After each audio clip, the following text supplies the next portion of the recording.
Yeah. All about Duval and Millwall. I don't know. I tried to make that rhyme. Didn't work. And you tried, but I know LeBron's a cook for all that crap for making me do all that this morning. Dude, I I was don't trying to find a way to understand. put it on here live. I don't understand, man. That was just a buzzkill. That's like the textbook definition of buzzkill. He Part of me always saw finds a way to just try part to. of me saw it coming though. Honestly, that's just the era we live in now. I feel like if he retired, he just gonna come out and say it. I don't think he's gonna do all that. But that's a story for another day. What's up, Oh everybody? Welcome no. to the Shot of Sports podcast. Grab a drink, a snack. This is your weekly dose of sports, where we'll break down and do a deep dive of the world of sports. Whether you're a casual fan or a diehard, we're here to bring you the latest, the best analysis, and the hottest takes. Subscribe, like, share, and even comment. We appreciate all the feedback. And tap the notification bell on the right so you can be notified whenever we drop so you don't miss one. Today we got on the show Nazir Spencer, not Drew Best, Chris Pittner, and Sam Strash. They must be very hard to tell apart, Chris and Drew. Yeah, just a little bit. I mean, yeah. I get called Drew all the time. That's it happens. But how was you all weekend? It's good, man. Chilling. It's good. Hey, up 2-0 and stuff, man. I forgot to call you last night, give you a quick pep talk, drag my nuts on your head or something like that. You know what I'm saying? I wanted to really give it to you last night because I was really feeling it, just trying to get in your head a little bit. But I give it to you Wednesday, bro. I didn't want to do that to you yesterday. It was too late anyways. Yeah, it was a good weekend here too. Had to run home on Sunday, but went to the game on Saturday, and it was a ton of fun. And then last night was obviously fun too. We'll get into that more though How about them as we Badgers? move forward. Yeah.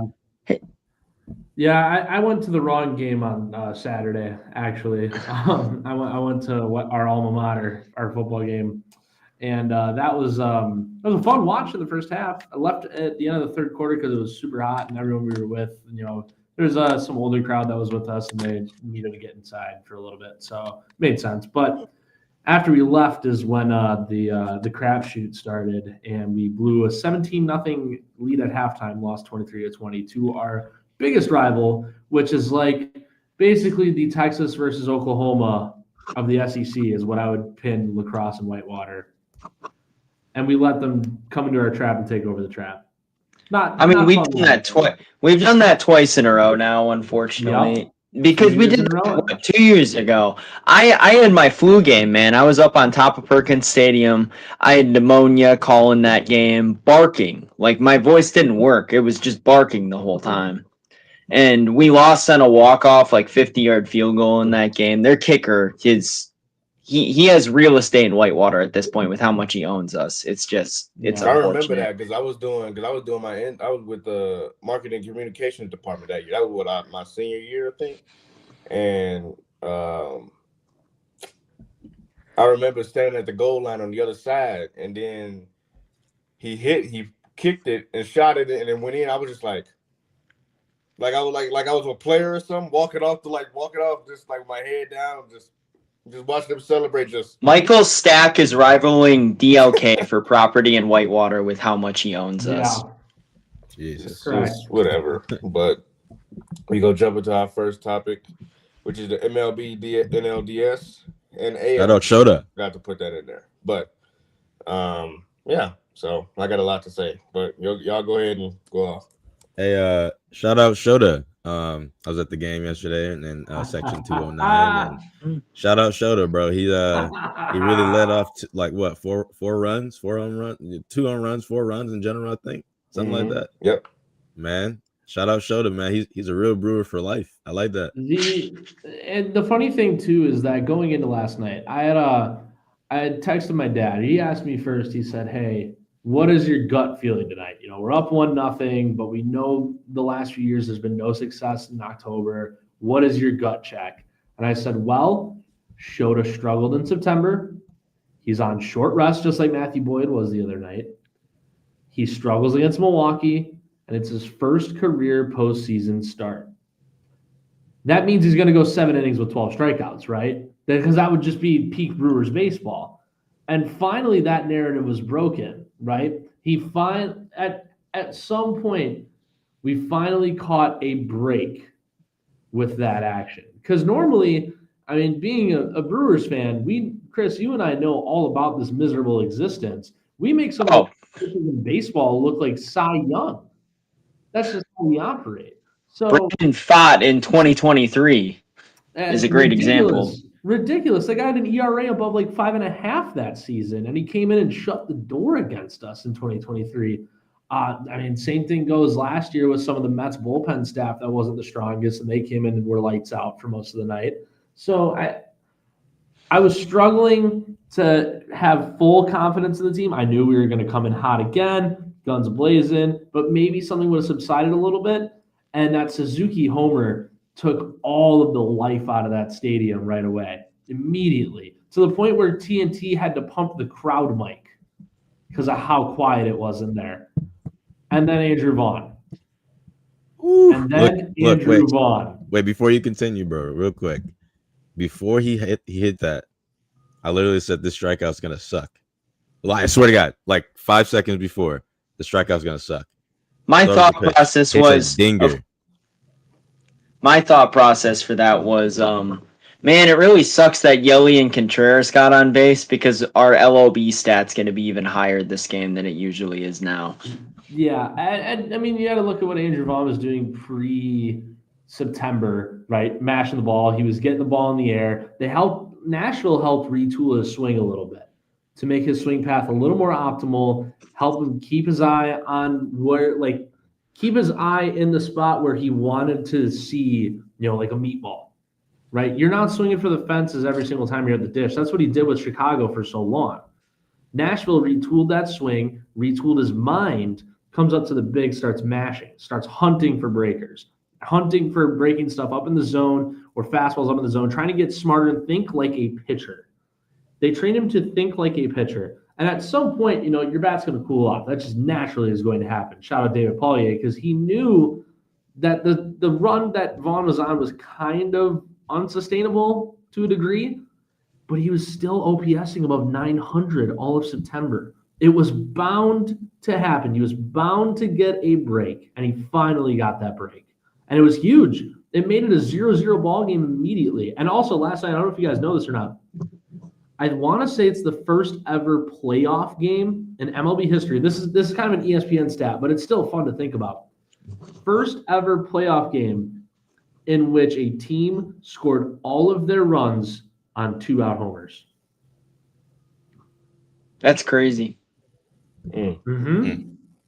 Hold on, wait. I have a fun one I sent to the chat yesterday. Was it the one with the Brewers bullpen? Oh no, oh my God, dude. This is insane. I caught this. I caught this like 2 seconds. I caught this like right before it ended, right before they removed it, and I was staring at it for like 10 seconds, thinking that can't be real, and it's just he was pumping gas. He's also like 6'7", so it looks like 107. Yeah, with the reach he has. I mean, yeah. The mechanics are one thing. Like, his mechanics aren't that bad. He actually, it's a little chaotic, but over the season, you can tell he kind of calmed things down. And I think that's part why he had that little bit of a fall off, is that he was trying to pinpoint stuff. He was trying to get too fancy, wasn't letting his body do what he's trained his muscles and his mind to do. And that's why he started losing control. And that's why he started to fall apart a little bit. You saw last night, he was cool as a cucumber the whole night. Even when he was missing the zone, he knew deep down that it was not his fault that Mike Estabrook wasn't giving him the true zone. Mike Estabrook's strike zone last night, for both sides too, was terrible. Terrible. He stayed consistent. I'll give him that. He stayed consistently bad, but it was bad. And Miz knew that wasn't his problem. That wasn't his fault. He just had to go out there and start chipping away at those corners. Eventually, Mike Estabrook would give, because he knew at one point he actually widened up the zone a little bit in the middle innings because he knew he was playing so tight. And Estabrook is one of the best guys in the game, too, behind the dish. So Miz going out there, cool as a cucumber. Yeah, his command is still an issue, but we knew that going into him coming up in the bigs, we knew that was going to be an issue. And he still pitched phenomenally. 3 innings of scoreless ball. That's more than what you can ask for from a rookie like that. Someone who has, I would say, not the strongest of mental games. A guy that has control issues, a guy that's a little bit of a loose cannon. That's icing on the cake for what you can ask for out of him. I want to give a shout out to the crowd last night for just being in it. I mean, Sam said that they kind of fell out of it a little bit in the first inning, but after that, man, it was. I mean, Wrigley North was not in the first inning. I had to tell y'all, it was literally the first. Wrigley North was not a thing yesterday. That was American Family Field. That was Miller Park. That was County Stadium. Whatever you want to call it. They were yelling like F Wisconsin or F Milwaukee, which was really funny. But they all the Cubs fans were quiet the rest of the game after that one. It was like the first game, like get that home run at the first inning, and then the rest of the game you don't do anything besides that later home run in the 7th or whatever. It was pretty funny, but I don't know. I respect some of them. There's nothing I like more than seeing those Cubs like stream rewatchers. You know who I'm talking about? Connor Burns, Bree DeLeo. Who's that other guy who's M-Bone. Yeah. Yes, M-Bone. Nothing I like more than actually seeing their live reactions. Okay, I have a quick question. It's amazing. Fuels me. Quick question. Because last night I got torched about it. I said the 93 miles per hour wasn't even a meatball. Okay, explain to me what it is then. Because it didn't look like one. 93 and flat is a meatball. Shota Imaga's fastball is flatter than flat. It has no rise to it. It has no drop. It has no cut inside or outside. It is a true run-of-the-mill, straight from the bog, 4-seam fastball. I have personally, Jalen, you can probably attest to this too. As a lower-level baseball player like myself, I haven't played organized in a couple of years now. But even when I did, Nick Demos, one of our old guys, just walked by the room. I have stood in the box multiple times to see 90, to see 92, and I've seen in the on-deck circle, I've seen 96. 90 by itself, if you don't know what you're doing, and if you don't play baseball, 90 is enough to make you crap your pants. I'm so serious. However, you're dealing with the best baseball players on planet Earth. 92 is nothing to them. It is nothing to those guys. That's like me standing in the box against a 15-year-old humming maybe 72. I mean, I never really played baseball as a kid, so I can't attest to this one way or the other. And me trying to swing a bat is like a full body spasm. But yeah, I mean, when you see guys like The Miz or Abner or even Ashby yesterday pumping like 100, 101, McGill can do it too. The Brewers have constant just a barrage of guys in the pen that are throwing 97 to anywhere up to 104. And to see Shota go out there and throw 92, it's just, well, I guess most of the Cubs pitchers in general don't throw nearly as fast as the Brewers ones do. Like, Palencia obviously throws fast, but a lot of those other guys are topping out. Yeah. The rest of those guys are topping out at, like, lower levels. I was going to say, hold that comment. He's been doing it all last that's what I'm saying. This season, he threw it in the middle of the plate. So the problem with this is 92 can be good. Yeah, painting the corners is one thing, but you need movement. You either need run on that fastball or you need some kind of break on that fastball. I threw 2 seams. I never threw 4 seams because of how flat my 4-seamer was when I was a PO. And for reference, I topped out at like 86, right? Like I'm nothing special. You probably compare me to like Ted Lilly, basically. I was all movement, location is what I was. 90, like 100 is the new 95. It's been this way for multiple years now. 100 is the new 95. 92 on the corners is not getting it done in the bigs anymore. It'll get it done in like single A. It's not getting it done in the big leagues no more. And unless it has movement, which Shota's fastball just simply put does not move that well, if at all, that's not getting it done. We got to keep going. Let's keep hitting these other series. Sorry, I know I'm taking up a lot of our time. Jalen wanted to speak a little bit on this from the Jalen. other perspective. So, Take your time, Passion. How Can we many put just Jalen times? up? Can we put just Jalen up? Yeah. How many times do I have to keep saying we need pitching? A lot. And you have to Let say him it a go, lot more on let him Wednesday. go, let him go, let him go, let him go. If you had Cade, that would Come be on, bro. fair. Let him go. Let him go. Let him different. talk. Let him talk. Let him talk. Let him talk. Let him talk. You don't have Justin Steele. You don't have Cade Horton, right? You don't have none of those two. And for the fact of the matter, you don't throw Ben Brown when he has a 1 ERA in 4 or 5 games he's played against the Brewers. 19 strikeouts in 18 innings. He doesn't see any innings. I mean, he doesn't see nothing. After you pull shoulder, you could have threw in freaking Ben Brown to keep it tied up. But what do? We throw in, what's his name? Drew Pomeranz first.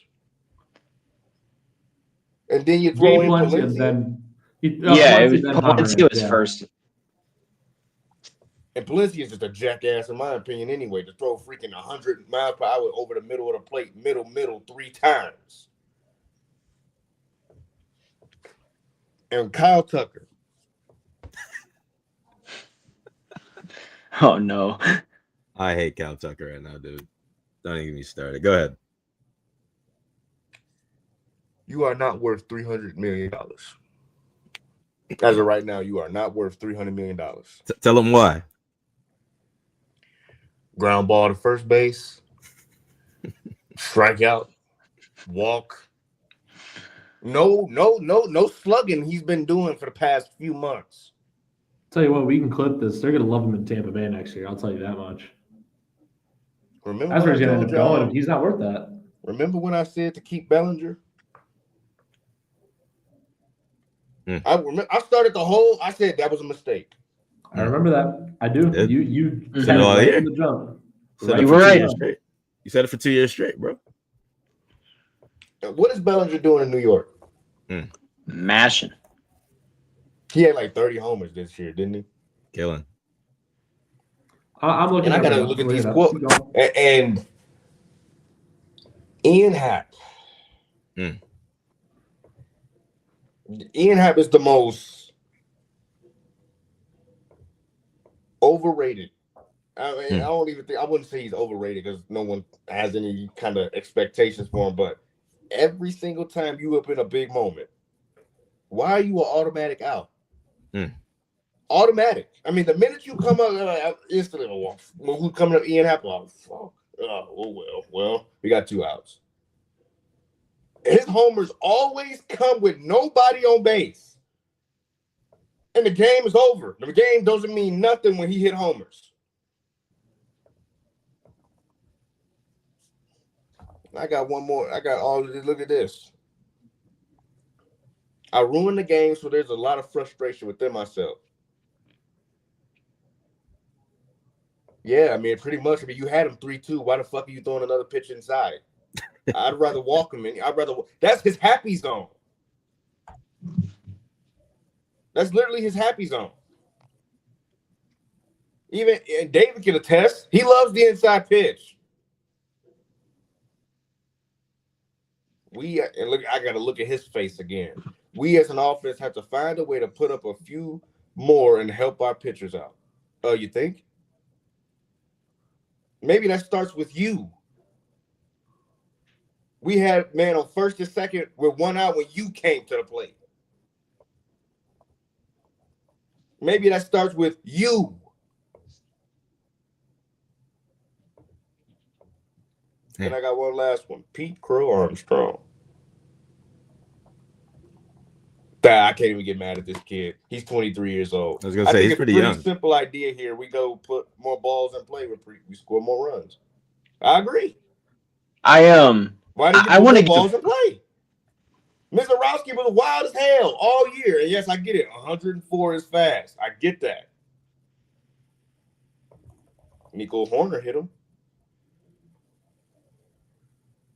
He's a contact machine. You're supposed to be a 5-level player. You're supposed to have contact and power.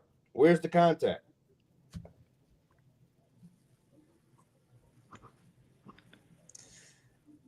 I'm done. I think the Cub I'd be most pissed at is Kyle Tucker for just not caring. Like with PCA, you can tell that he cares and that he wants to do well. You saw him throw his helmet in the dugout. For how much I laugh at that picture of him trying to rob the homer, at least he tried. Like the effort is there with him. With Kyle Tucker, it just feels like he doesn't want to be there. He's got 1 foot in wherever he's signing next year already. He's got off-season plans. Cancun's already booked for Friday for him, pretty much. It's just like, as a Cubs fan, I'd be the most pissed at him for just a lack of overall really caring about whether they win or not. Oh, trust me. I don't know. That's just my thought. We definitely you want to know something. You want to know something too. So he's going to put up this comparison. Here's the Tucker to Cody Bellinger. 5-WAR season for Cody Bellinger in 152 games. So granted, if Tucker plays an extra 16 games, he might add half a WAR. He might because, well, maybe he'd have to go on a run because half a WAR over 16 means a 10-WAR season. That's an MVP level. So similar in the wins above replacement category. I mean, it's really like marginal if Bellinger over Tucker would have given the Cubs 1 extra win. It really is marginal. However, if Steele was in there, were up. that's an extra 4 to 5 wins possibly.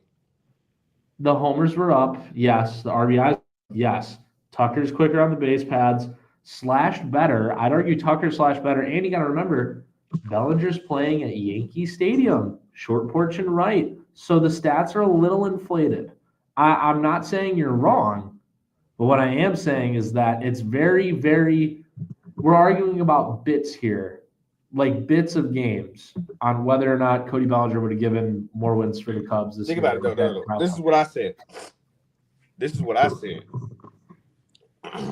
Before Bush was put over there full-time at first base. Why can't you keep them both? And I agree. I 100% agree. I said that at the beginning of the year when we got Kyle Tucker. The Marquee Sports Network had created a lineup to where Bellinger and Tucker were in it together. I mean, that goes back to ownership not wanting to spend money. Chicago, the Cubs especially, win a World Series. They're a big market team that behaves like a small market team. It makes 0 sense. If you're from Chicago, you should be one of the top spenders in the league. I don't understand why they try to cut costs so much. They have one of the biggest fan bases. They constantly sell out their stadium. Their food's probably grossly overpriced, just like every stadium is. 100%. I don't get it. I don't get it. It even worse though too is that you got to remember they traded Bellinger for Cody Poteet in cash. Cody Poteet didn't even play a regular season game for the Cubs. He had a bad spring training, got purchased by the Orioles. The Orioles bought his contract off the Cubs and pitched in 1 game this year. 1 game where he went 2 2/3, gave up 5 runs on 6 hits, 2 walks, 1 strikeout. If you have Bellinger in this lineup, that's what you traded Bellinger for.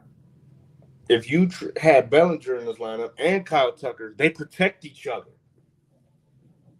Mm-hmm. Kyle Tucker has an injury. Okay, he doesn't have to rush back during the summer. You still have Bellinger there.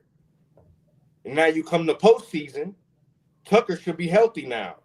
And you have a healthy Bellinger. This is the exact reason why everyone always screams it's Jed Hoyer and Tom Ricketts every single year. As much as we want to be angry at council, I can't even do it anymore. When is the pitchers going to step up? When is somebody going to step up and pitch? Wednesday. Yeah, in a meaningless game. Who's on the mound? Jameson. It's so meaningful. Not Tayo. meaningless, bro. You guys, He's been one of the better pitchers as of I'm not late. gonna lie. He's probably You guys could win him both and games. Colin Ray have been like their best pitchers in the last month or so. And none of them see nothing in Milwaukee. Jameson Colin Ray is did actually when it doesn't matter. He ain't bad against the Brewers in his career. He unfortunately has not had. Well, he has one. His last time he didn't give up a run to the Brewers was September 2023. But I mean, since then though, it's been 3-2-1. he had a bad outing against them this year in June. But if it's Tywin on Wednesday, I'm not too comfortable with that as a Brewer, especially with Quinn Priester going on the mound, knowing how well the Cubs hit cutters, especially cutters, and Quinn Priester's a cutter pitcher. Friendly reminder also, I've been wanting to say this for a while because I said it from the jump to start this year. The brick wall was coming for PCA. It was coming. It was coming. Yeah. And nobody believed me. Because at what point did you think that a guy who is all defense and all speed his entire life before this season was all of a sudden going to be a 30-30 hitter? That, my friends, is not sustainable. Andrew Vaughn has always been a power first hitter. His run was sustainable because they fixed his swing. PCA, that was not sustainable. There was no evidence to back up how sustainable that run was. Since August 1st, this isn't even including playoffs, his slash line, 188, 237, 295, 533 OPS, 4 homers, 17 RBIs, 33 hits in 176 at-bats, 33 hits in 200 plate appearances, gentlemen.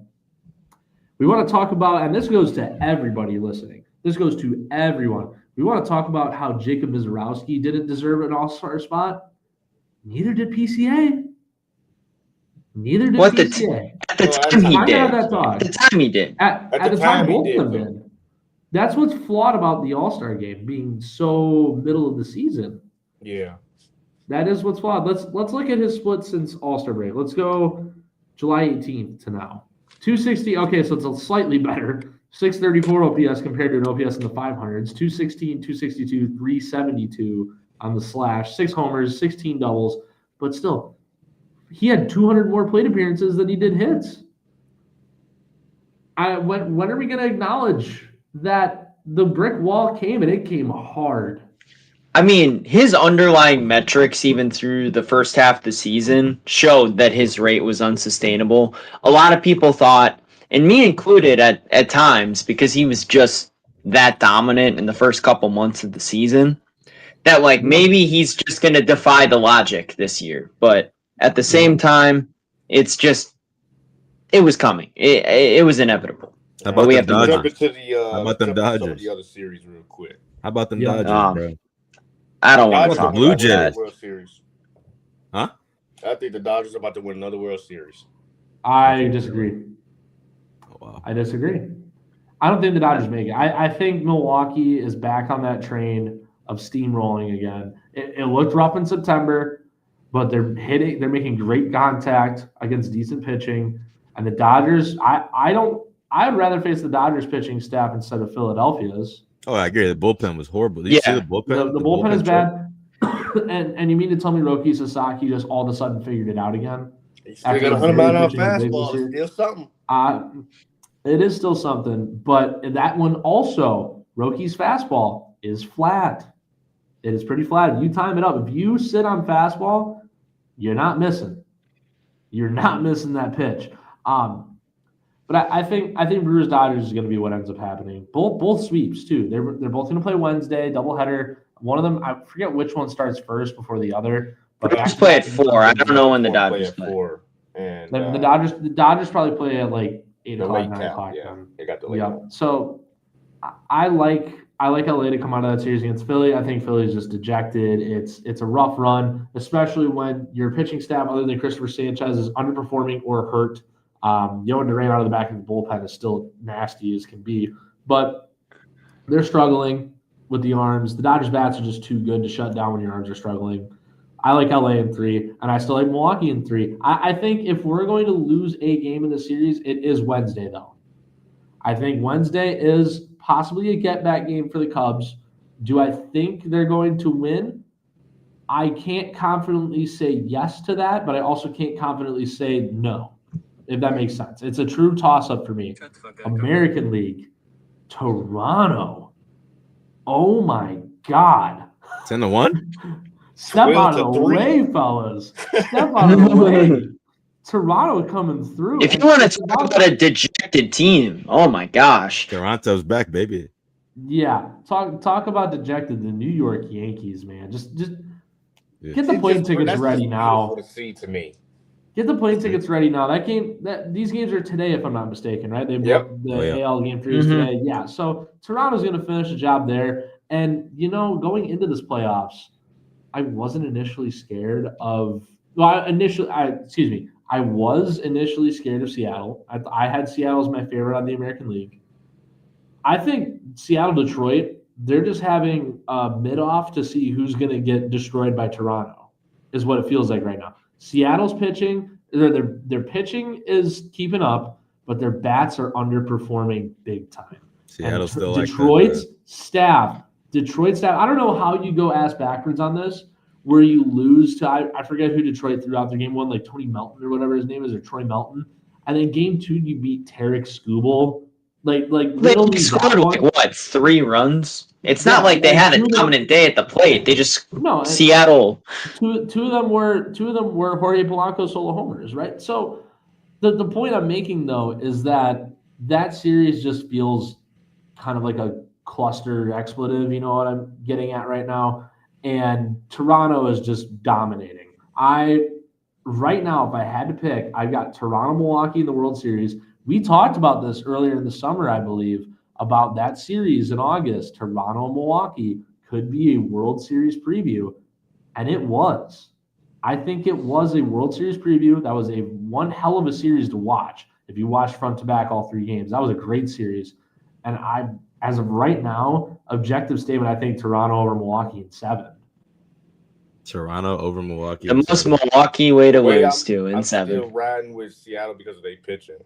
I'm going Seattle all the way right now. I say Seattle. I got Seattle and Dodgers to me. Oh, their pitching is second to none, but if you still got to score runs to win. And at some point, the pitching is going to run into a wall that is Toronto first, and if they somehow make it past that, then you got LA or Milwaukee. The road does not get easier than it is right now for Seattle. My thing with it's coming from Toronto, so on my bracket I had Seattle and LA.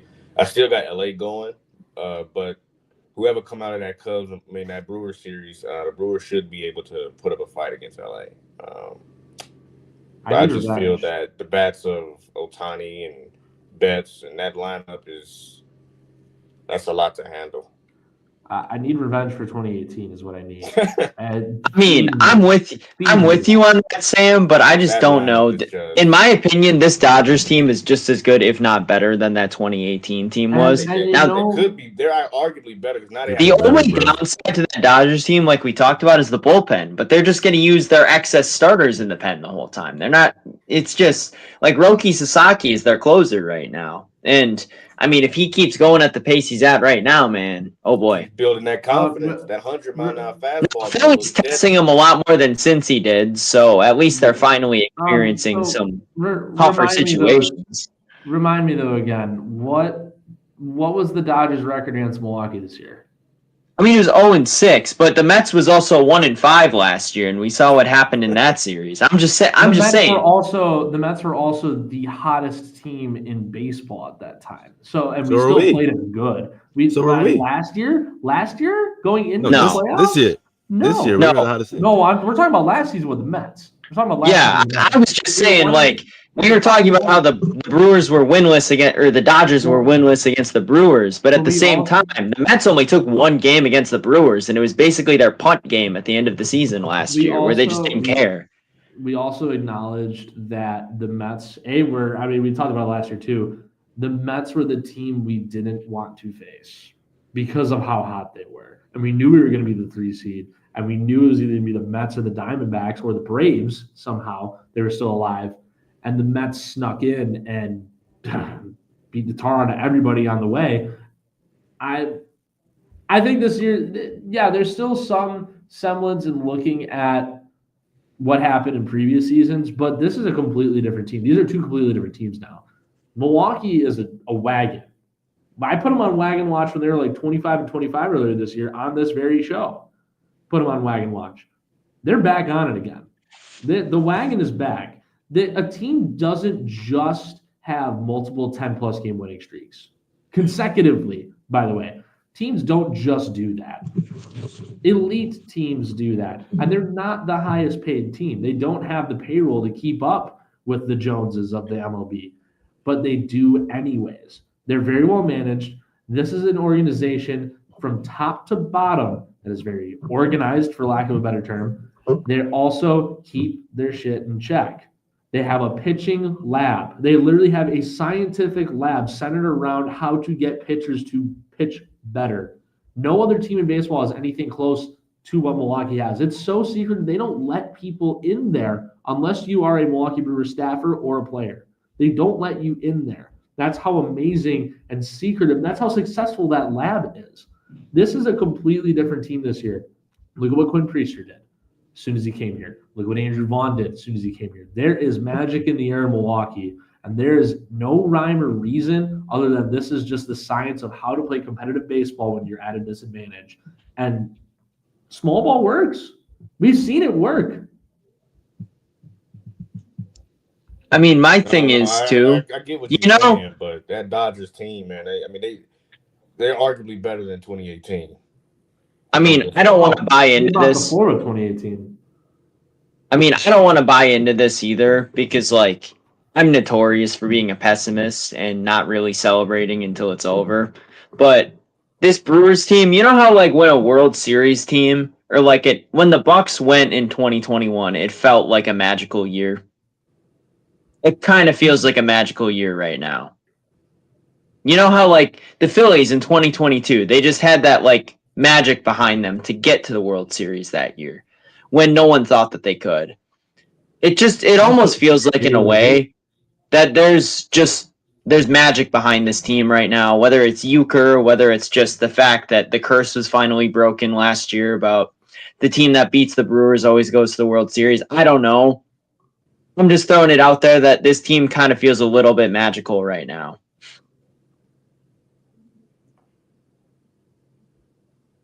I don't know. It's just something about LA and what they did to the Phillies. It's just. I'm not saying that they're going to beat LA because I still don't think they are, but it feels like it's there a little bit. Like, the energy is so high around this team in Wisconsin overall right now. Like, I've never seen, like, the state rally around this team so much. And we've made the playoffs, 7 out of the last 8 years now? I've never seen a run where it's like tickets go on sale, they sell out in 40 minutes. Like, there's just a different energy around this team that I haven't seen before. All right. Yeah. So we're going to jump into our next one, which is Nas's Week 5 Cooked and Baked list. Where's Trev on there? Where's Trev on there? Oh, man, he's on there somewhere. Hold on, let me see. Hold on. Look, guys, we made it to Week 5. Congratulations to everyone who made it to Week 5 healthy and well. I'm proud to announce a big baked list this week. Not a big cooked list this week. It was pretty decent week for a lot of teams and players. But we'll start off with the baked list here. Rico Dowdle at the top of the list. I don't know what the hell happened in that Panthers game, but he was at the top of his game. What a performance. It was unreal. We got Baker, the Baker himself, Ugabuka, I call him. Sterling Shepard, welcome back. Stephon Diggs, welcome back. Hold on. What is this? Oh, my God. What is that? Oh, my God. That's so tough. Anyways, welcome back. CMC, self-explanatory. Mac Jones, I don't know what the hell happened to him. He was, like, destroyed that entire game. Played it anyways. Respect from Kendrick me. Bourne. Kendrick Bourne. Oh Kendrick Bourne. I don't know what it was his mom's birthday, I think, the day after, and he gave her a great birthday gift. So shout out to him. Puka, self-explanatory. Stafford, Devontae, Jared Verse, the backup tight end on 49ers. I don't know why I typed that right. Weird. I forgot his name. I think Josiah Tonjes. Something like that. Yeah. That Justin Jefferson. Right. I forgot to put I was meant to put Jamar Chase next to Justin Jefferson there, but Jamar Chase is still good. It's just he had more tackles than touchdowns this year, but it was pretty funny. Sam Darnold, great game besides that pick. It's pretty good. Jaden Daniels and Debo and Bill, they kind of torched us a little bit, but to be fair, our entire team is destroyed and Herbert can't do it all by himself. Commanders defense, again, played out of their mind. Von Miller's on that team. I didn't know that till Sunday. JSN and Darnold. I said Darnold. Trevor Lawrence. What? Okay, he was gonna make the medium rare list this week, but he had a great game. He's just so bad and so good at the same time. I don't know exactly what happened yesterday. I don't know if Sam can explain to me how Trevor Lawrence works these days, but they decided to become a juggernaut once they got the Giant or the Browns got their first pick. If I had to try and explain the method that is Trevor Lawrence ball, I would say that he is a very passive gunslinger, if that makes sense. But the way he just tried to lose the game yesterday and then won it on the most dumbest play. Because that's what I'm getting at is he's passive. Like he doesn't take these aggressive leaps because he knows of the threat of what could happen. But half the time he just says, "Screw it, I'm going to do it anyway." Right? It sounds a little goofy, but it's true. Like he doesn't typically throw like that throw to Brian Thomas Jr. My God, on a dime in the breadbasket along the sideline. Ridiculous. That's why he's on this. Who's throwing that ball in double coverage when it's just BTJ on the backside? Who's throwing that ball? Nobody throws that ball. Jordan. Nobody should. Jordan loves throwing it, but it's getting picked off. Jordan loves throwing that, but it's getting picked. And their right mind, no quarterback should be throwing that ball. He's very passive until he needs to try and go play hero ball. And I think a little too often we see Trevor Lawrence go play hero ball, which is why he gets such a bad rap. Because the hero ball, Trevor Lawrence isn't that kind of guy. He's not a play-creating type quarterback. He's not like Aaron Rodgers. He's not like Jordan Love when the play breaks down. He's not like Caleb Williams scrambling outside of the pocket. He's not insert other playmaker quarterback, right? Patrick Mahomes. I mean, that's the elephant in the room here, Patrick Mahomes. Trevor Lawrence isn't that kind of playmaker. But when the chips are down, he becomes a gunslinger and just says, screw it. You better catch this ball. It's coming in at 90 million miles an hour. Now we got, like you said, Travis Hunter and Brian Thomas. Travis Hunter needs more attention right now. I think he needs to get more offensive touches. I know he plays defense. That's his primary. He plays the nickel. He's their substitution and the nickel package, it seems like. But he plays a lot of straight up defense as well. And their packages, the base defense is like the 3-4 and the 4-3 sometimes. But the nickel is his primary thing, as that extra corner that they bring in to be a little bit quicker off the ball. But I think he just needs to play a little bit more wide receiver. We've seen him do this. We saw the crazy catch he made yesterday in double coverage. Again, another Trevor Lawrence pass that just didn't make any sense, but it came down anyways because Travis Hunter was so good. I'm not saying that Trevor Lawrence didn't have a good throw. It was a fine throw, but it was double coverage. So Travis Hunter really saved him right there. And I think I just think he needs more touches, man. I know they won, but they got a long season ahead. And I think he got to be more involved on offense. It'll make them a lot better. Jordan Addison, because of the reason he got benched in the first quarter, he wanted to go explore London alone. I love that. I go do your thing, man. And you had a good game. Cortland Sutton and Bo Nix. Bo Nix had a great game he actually finished the game against the Eagles. Nick Sirianni was the reason they lost. Jalen Hurts had a great game. Devontae Smith had a great game. Zach Bond had a great game. Spencer Rattler. Someone please explain to me what I just like. Ryan Daboll, what are we doing? You watched the New York Giants defense is what you watched. They were good, though. I'm not moved by Spencer Rattler's performance simply because Rashid Shaheed torched them. Rashid Shaheed, all he does is deep threat. He had 3 catches for 106 and a touchdown. That's just a typical Rashid Shaheed stat line. That's a certified Rashid. Yeah, that's the most Rashid Shaheed stat line of all time. Dude, Rashid Shaheed is basically just the Tyreek Hill of MVSs. Right. Mm-hmm. Here's the rest of the cooked or the baked list. Dak Prescott is playing like an MVP level right now, even though they're not that great still. Justin Fields is not the problem, it seems, even though he has a lot of garbage time stats, but he hasn't turned the ball over as much as I thought he would. He's playing pretty good, but they just keep losing. They haven't won a game this year yet. Breece Hall had a great game. Garrett Wilson had a great game. He needs to be traded. Still to this day, I will continue to say that until he does. Javonte Williams, sleeper of the league right now. I don't know exactly how he decided. He might have been the most under the radar great pickup in free agency this year because no one's he's talking about it because Jerry Jones. No one wants Jerry Jones to be right, including myself. Tua, Waller, and Waddles. Waller. I don't know, man. I didn't think he'd do this again, but he did. He made the Tua made the baked list for the first time this year. Shocking news. Didn't throw a pick or anything. Almost threw for 300 yards. Waddle had a great game as the number 1 wide receiver now. And Waller is looking like one of the best tight ends in the league, even though they can't win games because their coach is like on the spectrum. I don't know. Drake May had a great game. I doubted you at the beginning of the year, my friend. I did. I didn't think you were that good, but you just went band for band with Josh Allen and you won. Lions, I think they, I don't know. They played okay. I think they played really good in the run game, but the pass game was a little sketchy to me. Maybe I'm just wrong. But we'll see. The Cleveland Browns had a rookie quarterback in Dylan Gabriel making his first start and threw 2 touchdowns with no turnovers on foreign soil. Had a rookie running back run for 110 yards, had a defense force 2 turnovers and get 3 sacks and still lost. That's a coaching issue. I think that's true. RG3 might be onto something there. I mean, they're hanging around in some games against I wouldn't say Minnesota's great, but they're a decent team, and they had them. And I will pretty say much the reason till the last 30 seconds. The reason Gabriel didn't make the baked list this week, I'll explain that. He didn't really throw more than 10 yards the entire game. It was a lot of slant dig routes, and I wasn't really impressed until maybe the fourth quarter when they drove down the field a little bit. I just wasn't really that impressed at first, because I thought Judkins was really carrying the entire team. I mean, we saw him run for a touchdown, 50-yard touchdown, get called back by holding. I thought he was the little star of the team, but maybe I don't know. I'm just rambling a little bit, but that's the only reason he didn't make it. But this is true. This RG3 quote is true in my opinion. Does anyone object to that? No. Okay. I wouldn't object to that. Ramondre Stevenson. I don't really. He's still a fumble Ruski guy. Likes to fumble the ball a lot, and I'm not really sure why he's still in the NFL. But hey, I'm not a coach.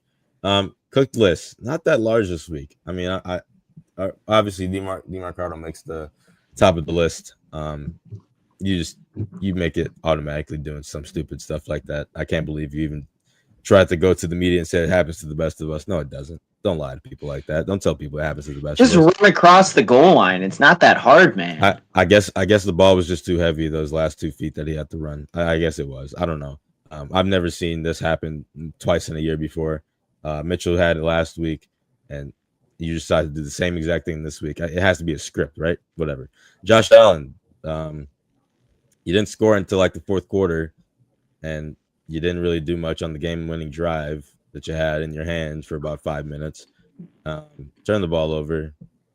Really just didn't play that great in my eyes. James Cook also, offensive player of the month last month, but didn't do anything again. Derrick Henry this is like the fifth week in a row. My goat is washed. He's washed. Geno Smith, you should be at the top. I will be. I'm not gonna lie. You should be at the top. Geno Smith is the worst quarterback I've seen in years. The Raiders organization for thinking he would be a good quarterback is even more laughable, because as a Chargers fan, I knew for a fact that Geno Smith was not going to do anything, especially with Pete Carroll as more of a defensive head coach. In my opinion, I don't think he really runs the offense very well, considering he could have ran at the 1-yard line. Chargers O-line, 50 plus pressures in 3 games. Yeah. Look, QJ should have made this for fumbling. But I just, the O-line is ridiculous. Like, there's no one healthy, no one able to protect Herbert. Tom Brady said it himself. You protect Justin Herbert, he's the best passer of the ball in the NFL, and it's not even close. And I've been saying that for years. And he still has not been able to get the protection he deserves because of injuries, obviously, but also because of the lackluster work of the backups that decide to be in the NFL somehow. I don't know how they're backups in the NFL if they can't guard anybody, but that's just me. Patrick Mahomes, that goal line pick was disgusting, my friend. It was. I think that cost you the game.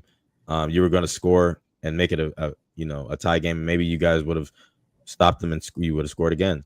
But that pick six ruined it, and no one even caught him. I mean, he looked like he was running like Austin Eckler in Green Bay, just slow-mo. It didn't make any sense. The refs during that Jags game, you guys, that pick that Trevor Lawrence threw. Look, I thought it was Trevor Lawrence's fault. I thought he was cooked, but the refs missed an obvious PI call. I know Sam was watching the Brewers game, but rewatching that. Oh no, play, I saw that ball. You saw it. You saw it. Okay, yeah.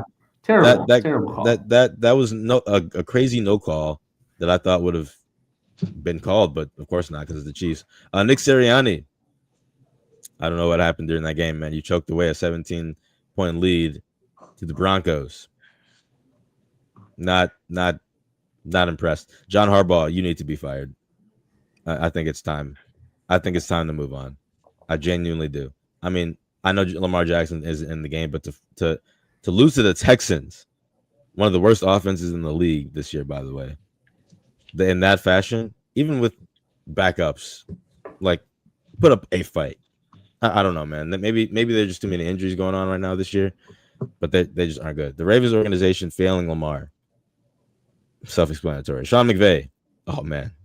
That call was brutal in overtime against the 49ers. I think we all kind of remember that a little bit. I know it was a few days ago.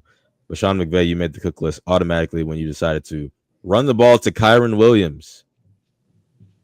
Oh, I forgot about Kyren Williams. He's cooked because he decided to fumble the ball.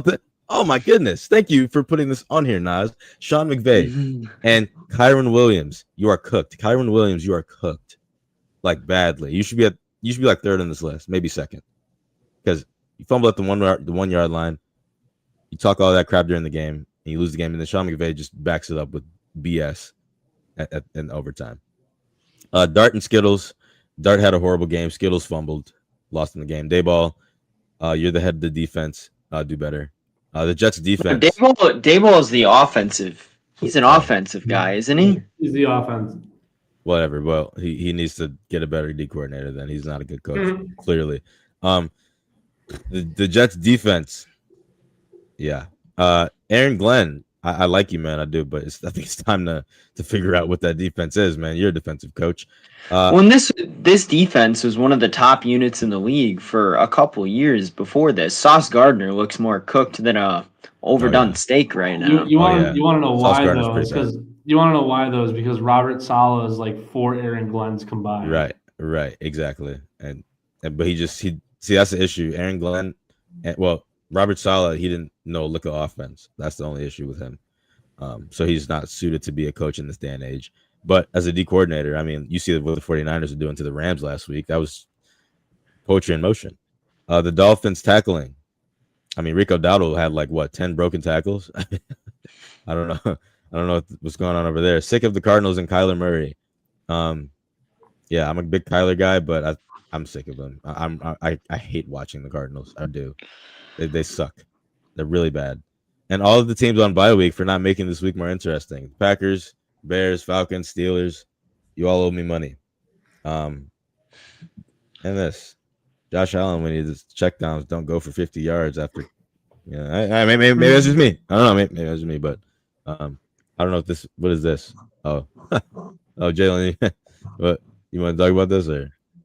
Oh, we can. Be a I was final gonna try to make a topic for that with the WNBA finals, but you can explain this then if you want to. But Caitlin Clark all rookie team last year. I was like, what? Yeah, this is like the 2024 to 2025. I've seen this going on Twitter, I think, going on or X rather they call it, that whose rookie team would win that. That's a good question. You know who I'm going with, bro.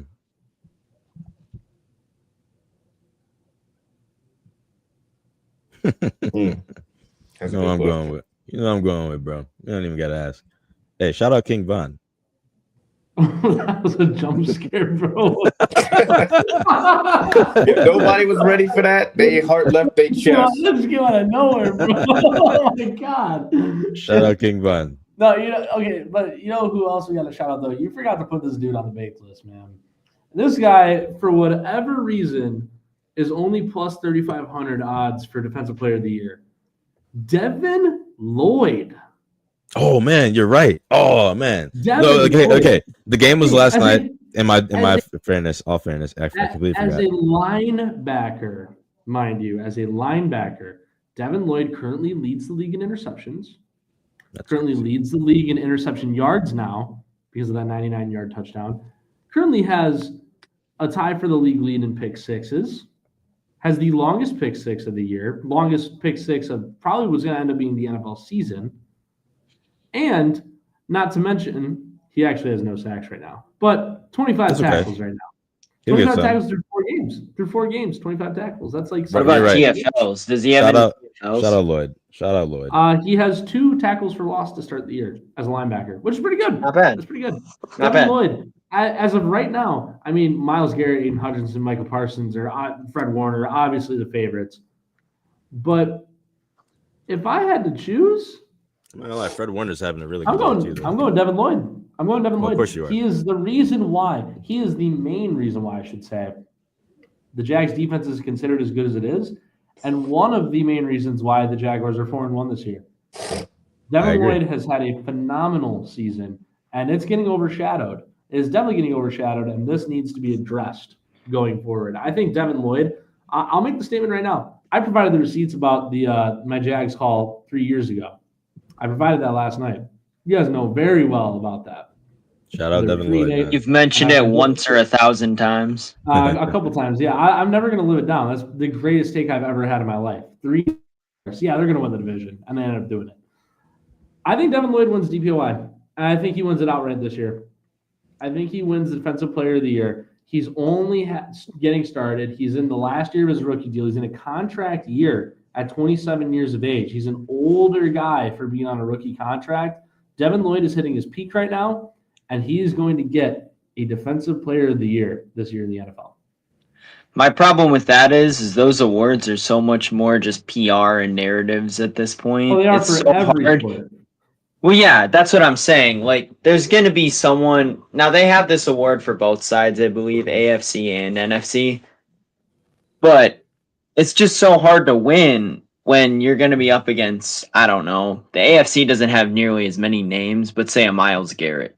Like, just, I'm not saying I disagree with you, but he's got an uphill battle.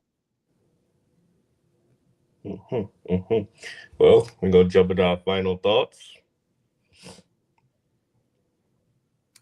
Well, NHL starts back up today. Yes, sir. Obviously, playoff baseball. I'm going to be paying attention more to that than I am the NHL, especially because the Wild aren't playing today. But Blackhawks Panthers. Blackhawks are the first game of the year this year, I believe, down in Florida, in Sunrise, Florida.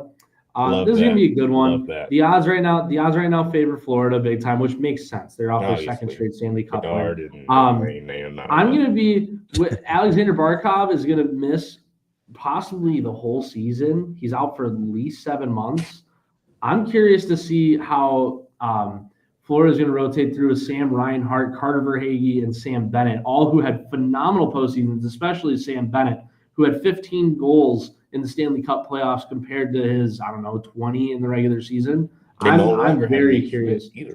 I'm very curious to see how Florida is going to rotate through those 3 centers between Bennett, Verhaeghe, and Reinhart. Panthers are going to beat them by like 4, by the way, too. So that just goes without saying. I mean, it's another growing year for Chicago. That's just, it is what it is. They're in a rebuild. If they show signs of progress, at least this year, it's a good season. Panthers no longer have Nate Schmidt either. He's with us. Nice. Yeah, the Mammoth. It's a good pickup. I was telling people the Mammoth are going to Mammoth. look good this year. I was telling people yesterday the Mammoth are going to look good this year. Me and my friend Austin were talking about it at the game, and the Mammoth. I was telling them that you work for him, bro, and I'm like, look, I know I've been watching NHL like fully in like a full season really since like my sophomore year of college when I was really into it. But like this year, I think I gotta take that team, bro. I think it's all in the right spots. My boys working for the team, and you know what I'm saying? Like I don't really like any other NHL team like that. You know what I'm saying? So I like Florida sometimes, but you know, I think I gotta take that team. I think I'm marking that as my team now. Awesome. Love to hear that. Send me a jersey. Yeah, them jerseys expensive. You want to order that online, bro. Penguins, they like 200 right now. Hell. Jeez, 200. Yeah. Oh, by the way, hockey sweaters are very expensive, dude. They only like that right now because they just dropped. Yeah, most expensive in all of the pro sports. By the way, next week Friday we're gonna make a little NBA preseason list. I know we're still in baseball season, football, and NHL's coming up tomorrow, but NBA comes back in 2 weeks, and we're gonna make a little preseason list next week, and it's gonna be fun. I'm sick of people doubting the Bucks. I know Kyle Kuzma's bringing us down a little bit, and maybe he can prove himself before the trade deadline. But yeah, I'm excited, and we're gonna make a little preseason list next week for those who join. Hopefully next Friday, not this Friday though, because we're still in preseason, so no one cares. Right. I wanna ask you guys a question really quick, just because like all the reporting still, even now after he's back in Milwaukee for the start of the season, is there any chance that you guys think Giannis gets traded before the deadline this year? I just saw a report. It said that the only team he wants to go to is the Knicks, and I think it's impossible. Well, who's reporting that again? Is Milwaukee. You know They who's want to give reporting up that Brunson. again? Shams Charania. It's Shams Charania on that report again. That report. He had 0 leads all summer. Was trying to push this narrative because that's what was getting clicks. It's unethical journalism at its finest. It's Shams again trying to peddle this narrative that Giannis wants on Milwaukee.